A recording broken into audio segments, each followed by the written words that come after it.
Yes, I can answer this question, but it will also shine a really, really, really big spotlight on the fact that American political ideologies don't make any sense to anybody in the world. And that is why they're so confusing, I think, even to people in this country, because traditionally we've been taught that we have a conservative party and a liberal party, but that hasn't really been true and since like FDR.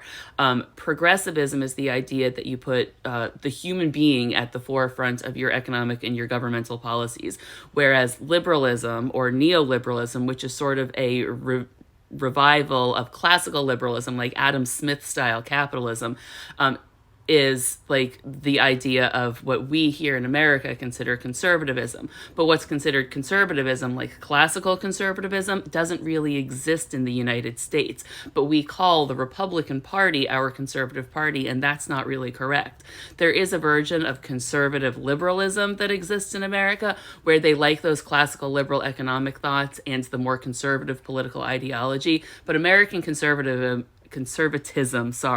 is essentially neoliberalism meets fascism. And that sounds inflammatory, but to be fair, it is. So in the United States, and it's because the economy has been the driving force of United States foreign policy since the end of World War II, because our economy was essentially the last one really capable of standing and leading after that point, other than the Soviet Union, but then we engaged in that whole economic Cold War for 80 years. So that's kind of what it is. America doubled down on those neoliberal ideas to very much distinguish ourselves from the Soviet Union, who had embraced a communist country, which, despite the fact that they were not, were painted as the same as socialists. So American politicians on all sides of the political spectrum essentially tried to reject socialist ideas as a way of distinguishing themselves from the Soviet Union. But socialism is not communism, but in the American psyche, they've been equated to the same thing. Just like neoliberalism has been kind of in recent years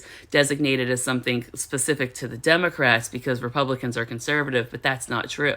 Classical liberalism is what we understand Republican policies to be, and neoliberalism is a revival of classical liberalism, and it was adopted by the Democratic Party in the years following World War II as a Cold War era tactic. Now, theoretically, that should have been abandoned in the years following the Cold War, and in a way it was kind of like attempted, but the 2000 election basically put a nail in the coffin of whether or not the Democratic Party would get to return to their progressive roots. Had they elected Al Gore, that's the way they would have gone.